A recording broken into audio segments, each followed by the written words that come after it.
Hi everybody, this is Julie Gizzi, an Executive Director with the Pampered Chef, and today I'm going to teach you how to make a family favorite recipe. We just discovered it, but it's the second time in a week that I've made it. It's from a new cookbook called Happy Herbivore, Light and Lean by Lindsay S Nixon. It's a new cookbook, and I love that everything in there is healthy and fresh, and this recipe is sure to impress your family. So you're going to start with your protein source, which in this example is going to be garbanzo beans, which are also called chickpeas. So you need a can of them.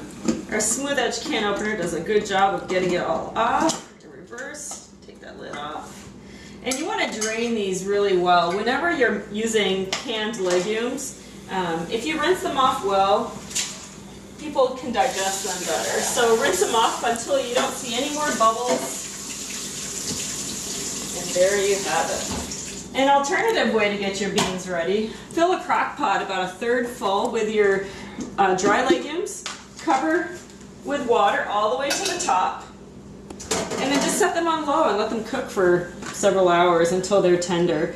And usually 1.5 cups is the equivalent of a can of beans, and I'll portion them into Ziploc bags and put them in the freezer.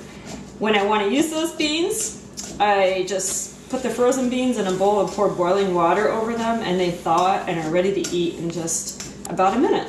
So I'm just mashing up these garbanzo beans with our mix and chunk, and you just want to mash them until they start to fall apart a little bit. To that we're going to add some chili lime rub until you like it. About a teaspoon or so is about right, and that's what we're going to have today because that's all that I have left in my bottle. It's a delicious rub, I use it a lot. And that's all that we're going to do to our garbanzo beans. Okay, so they're kind of mashed, and that'll be our base. So let that sit for just a little bit.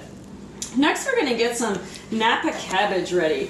And I've already washed and drained it, and I'm going to spin it dry some more in our salad and berry spinner.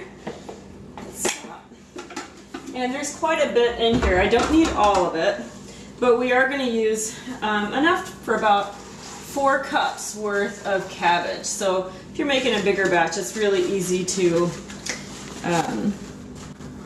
go ahead and double if you need to.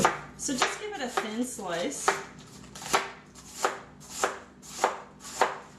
This comes together super fast. And what I like about napa cabbage is it's a little more tender and a little bit less bitter, I think, than a red or a regular green cabbage, and it gives you some crunch, so I really like to use this kind, but really you can use anything you like.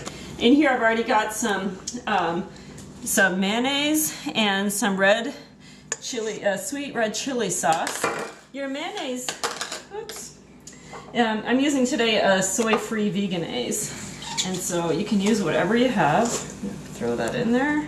So this recipe is meat and dairy free. So if you're trying to maybe do meatless Mondays, or you're looking for some new healthy recipes, this is a great one. Okay, so we'll add a little bit more shredded cabbage. If you like it a little spicier, obviously you can add more of the chili lime or more of the sweet chili sauce. And if you've not purchased the sweet chili sauce before, you'll find that where the Asian foods are sold in the grocery store. Alright, and to that we're going to add some green onions. And so these are sometimes called scallions. So we're going to take the ends off.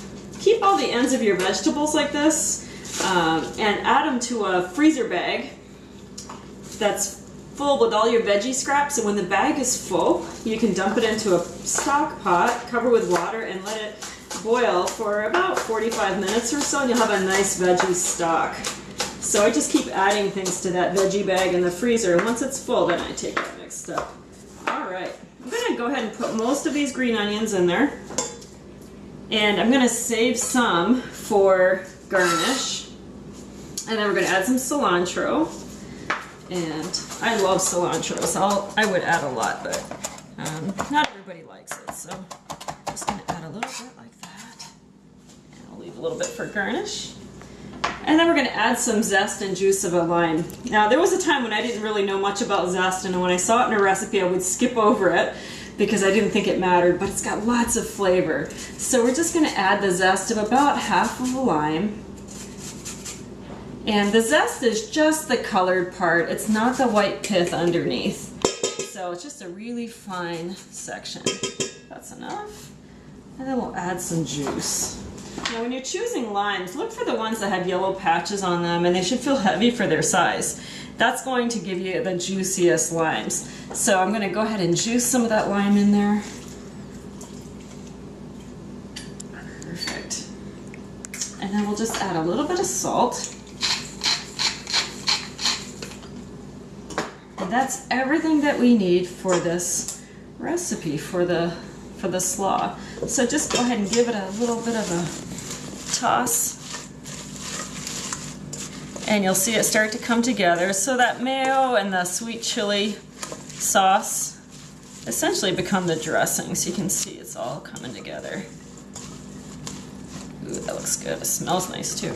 All right, so here's how you're gonna assemble. Take a corn tortilla.